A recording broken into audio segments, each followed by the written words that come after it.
Good morning students. Last video class में हम आपके द्वितीय भाषा हिंदी पूरक पाठ्य पुस्तक संचयन के पहले भाग से मधुकर उपाध्याय द्वारा लिखित दिए जल उठे इस पाठ का अभ्यास हम कर रहे थे। ठीक है, आज की इस वीडियो क्लास में हम वही पाठ कंटिन्यू करेंगे। कंटिन्यू करने से पहले जो लास्ट वीडियो क्लास में हमने क्या डिस्कशन किया है उससे संबंधित कुछ हाईलाइटेड पॉइंट्स हम यहाँ पर देखते हैं। हाँ देखिए, दिए जल उठे ये कहानी आज़ादी के लिए प्रयत्नशील भारत की महत्वपूर्ण घटना पर आधारित है। जब वल्लभ भाई पटेल के आह्वान पर पूरा भारत दांडी कूच के लिए यानी दांडी सत्याग्रह के लिए तैयार था, इस कूच को असफल बनाने के उद्देश्य से अंग्रेजों ने उनको 3 महीने का कारावास में डाल दिया। गांधी जी को वल्लभ भाई पटेल की इस तरह से हुई गिरफ्तारी अच्छी नहीं लगी और उन्होंने स्वयं इस यात्रा का नेतृत्व किया। यह यात्रा साबरमती से आरंभ हुई। गांधी जी बोरसद से चलकर रास पहुंचते हैं तो उन्होंने वहां पर जनता का आह्वान स्वीकार करते हैं। तत्पश्चात वहां से उन्होंने कनकपुर पहुंचते हैं। हाँ ठीक है, लास्ट वीडियो क्लास में हम लोग यहाँ तक पढ़ाई कर रहे थे, तो आज की वीडियो क्लास में हम लोग यहाँ से कंटिन्यू करेंगे। हाँ यहाँ पर देख लीजिए, जनसभा में गांधी ने ब्रितानी कुशासन का जिक्र किया। उन्होंने कहा, इस राज में रंग से राजा तक सब दुखी है। राजे महाराजे जैसे सरकार नचाती है, नाचने को तैयार है। यह राक्षसी राज है। देखिए, लेखक यहाँ पर इस प्रकार बताते हैं कि उस जनसभा में, उस जनसभा मतलब कनकपुर में होने वाले उस जनसभा में गांधी जी ने अंग्रेजी सरकार की कुशासन पर उल्लेख करता है। उन्होंने आगे चलकर यहां पर कहते हैं कि इस राज्य में आम लोगों से लेकर राजा तक सब दुखी है।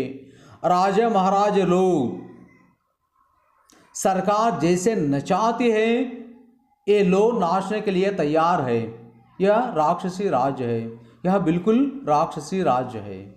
इसका संहार करना चाहिए, इसका सत्यानाश करना चाहिए। रास्ते में रेतीली सड़कों के कारण यह प्रस्ताव किया गया है कि गांधी थोड़ी यात्रा कार से कर ले। यहाँ पर गांधी से अनुरोध कर लेते हैं कि रास्ते में रेतीली सड़कों के कारण, रास्ते ठीक नहीं होने के कारण यह प्रस्ताव रखते हैं कि गांधी जी के सामने थोड़ी यात्रा कार से कर ले। मगर गांधी जी इस अनुरोध को बिल्कुल साफ साफ इनकार कर देता है। उनका कहना यह था कि यह उनके जीवन की आखिरी यात्रा है और ऐसी यात्रा में निकलने वाला वाहन का प्रयोग नहीं करता है। यह पुरानी रीति रिवाज है। धर्म यात्रा में हवाई जहाज, मोटर या बैलगाड़ी में बैठकर जाने वाले को लाभ नहीं मिलता है। गांधी जी इस प्रकार कहते हैं। यात्रा में कष्ट सहे, लोगों का सुख दुख समझ लेना चाहिए, तभी ये यात्रा सफल होती है, सच्ची यात्रा बनती है। ब्रिटिश हुक्मरानों में एक वर्ग ऐसा भी था जिसे लग रहा था कि गांधी और उनके सत्याग्रही मही नदी के किनारे अचानक नमक बनाकर कानून तोड़ देंगे। समुद्री पानी नदी के तट पर काफ़ी नमक छोड़ जाता है, जिसकी रखवाली के लिए सरकारी नमक चौकीदार रखे जाते हैं। गांधी ने भी कहा कि यह नमक बनाया जा सकता है। गांधी को समझने वाले वरिष्ठ अधिकारी इस बात से सहमत नहीं थे कि गांधी कोई काम अचानक और चुपके से करेंगे। इसके बावजूद उन्होंने नदी के तट से सारे नमक भंडार हटा दिए और उन्हें नष्ट करा दिया ताकि इसका खतरा ही न रहे। नियमों के अनुसार उस दिन की यात्रा कनकापुरा में गांधी के भाषण के बाद समाप्त हो जानी चाहिए थी, लेकिन इसमें परिवर्तन कर दिया गया। यह तय पाया गया कि नदी को आधी रात के समय समुद्र का पानी चढ़ने पर पार किया जाए ताकि कीचड़ और दलदल में कम से कम चलना पड़े। रात 10:30 बजे भोजन के बाद सत्याग्रही नदी की ओर चले। अंधेरी रात में गांधी को करीब 4 किलोमीटर दलदली जमीन पर चलना पड़ा। कुछ लोगों ने गांधी को कंधे पर उठाने की सलाह दी, पर उन्होंने मना कर दिया। कहा, यह धर्म यात्रा है, चलकर पूरी करूंगा। तट पर पहुंचकर गांधी ने पैर धोए और झोपड़ी में आराम किया। आधी रात का इंतजार करते हुए मही के तट पर उस धूप अंधेरी रात में भी मेला जैसा लगा हुआ था। भजन मंडलियाँ थी, दांडिया रास में निपुण दरबार थे, उसके उनके गीत के बोल थे। यहाँ पर देख लीजिए लेखक इस प्रकार बताते हैं कि पहले जो किए हुए नियमों के अनुसार उस दिन की यात्रा कनकापुरा में गांधी जी के भाषण के उपरांत समाप्त हो जाने चाहिए थे, लेकिन इसमें कुछ परिवर्तन कर देते हैं। यहाँ परिवर्तन कर देते हैं कि नदी को आधी रात के समय समुद्र का पानी चढ़ने पर पार करेंगे, ताकि कीचड़ और दलदल में कम से कम वहाँ पर चल सकते हैं। दलदल यानी भीगा हुआ जमीन पर कम से कम वहाँ पर चल सकते हैं। रात 10:30 बजे भोजन के उपरांत सत्याग्रही नदी के ओर चलते हैं। अंधेरी रात में गांधी जी को कम से कम लगभग 4 किलोमीटर दलदली जमीन पर चलना पड़ा। कम से कम 4 किलोमीटर तक दलदली जमीन पर, दलदली जमीन यानी भीगा हुआ जमीन, कीचड़ युक्त जमीन पर गांधी जी को चलना पड़ता है 4 किलोमीटर तक। कुछ लोगों ने गांधी जी को कंधे पर उठाने की सलाह देते हैं, पर गांधी जी बिल्कुल साफ साफ मना कर देते हैं।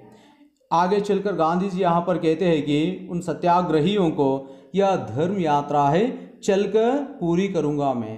तट पर पहुंचकर गांधी जी पैर धोए और एक झोपड़ी में आराम करते हैं। मही नदी के तट पर उस धूप अंधेरी रात में लोग मेला जैसा लगा हुआ था। भजन मंडलियाँ थी वहाँ पर, दांडिया रास में निपुण दरबार थे, उनके गीत के बोल थे।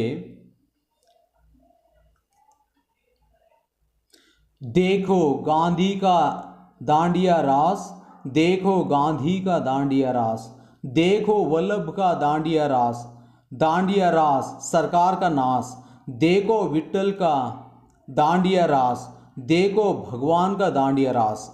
इस प्रकार सांप्रदायिक गीत, लोकगीत गा रहे थे।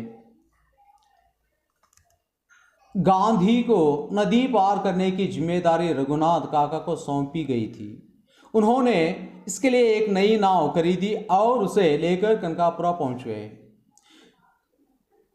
बदलपुर के रघुनाथ काका को सत्याग्रहियों ने निषाद राज कहना शुरू कर दिया। उनके पास बदलपुर में काफ़ी ज़मीन थी और नावें भी चलाती थी। जब समुद्र का पानी चढ़ना शुरू हुआ तब तक अंधेरा इतना घना हो गया था कि छोटे मोटे दिए उसे भेद नहीं कर पा रहे थे। थोड़ी ही देर में कई हजार लोग नदी तट पर पहुंच गए। उन सब के हाथों में दिए थे। यही नज़ारा नदी के दूसरे ओर भी था। पूरा गांव और आसपास से आए लोग दिए की रोशनी लिए गांधी और उनके सत्याग्रहियों का इंतजार कर रहे थे। देखिए यहाँ पर लेखक बताते हैं कि गांधी जी को नदी पार कराने की जिम्मेदारी यानी रिस्पॉन्सिबिलिटी रघुनाथ काका को सौंपी गई थी। उन्होंने इस जिम्मेदारी के लिए एक नई नाव खरीदी और उसे लेकर कनकापुरा पहुंच गए रघुनाथ काका जी।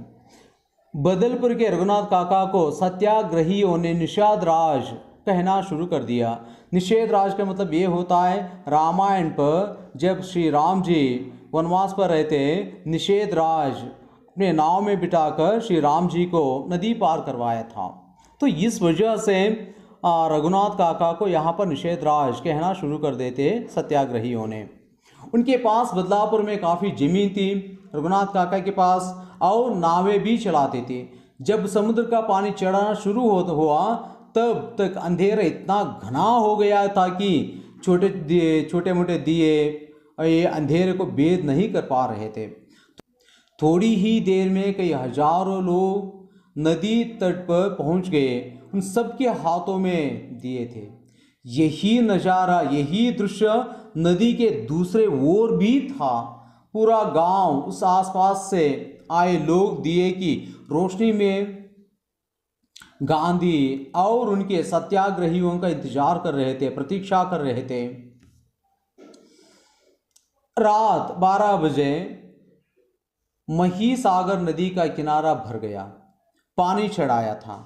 गांधी झोपड़ी से बाहर निकले और घुटनों तक पानी में चलकर नाव तक पहुंचे। महात्मा गांधी की जय, सरदार वल्लभ भाई पटेल जी की जय और जवाहरलाल नेहरू जी की जय के नारों के बीच नाव रवाना हुई। से रघुनाथ काका चला रहे थे। कुछ ही देर में नारों की आवाज़ नदी के दूसरे तट से भी आने लगी। ऐसे लग रहा था कि जैसे कि वह नदी का किनारा नहीं बल्कि पहाड़ की घाटी हो, जहां प्रतिध्वनि सुनाई दे रहा था। महिसागर के दूसरे तट पर भी स्थिति कोई भिन्न नहीं थी। उसी तरह का कीचड़ और दलदली जमीन। यह पूरी यात्रा का संभवतः सबसे कठिन हिस्सा था।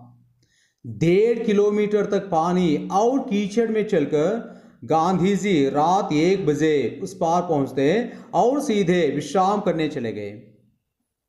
गांव के बाहर नदी के तट पर ही उनके लिए मतलब गांधी जी के लिए झोपड़ी पहले ही तैयार कर दी गई थी। गांधी के पार उतरने के बाद भी तट पर हाथ में दिए लेकर लोग वहां पर खड़े रहे। अभी सत्याग्रहियों को भी उस पार जाना था। शायद उन्हें मतलब जो सत्याग्रहियों को पता था कि रात में और कुछ लोग वहां पर आएंगे जिन्हें नदी पार करानी होगी। ठीक है, इसके साथ यह वीडियो पाठ हम लोग यहाँ पर समाप्त करेंगे और एक वीडियो क्लास में इस पाठ से संबंधित प्रश्नोत्तर के बारे में हम अभ्यास करते हैं। Thank you very much.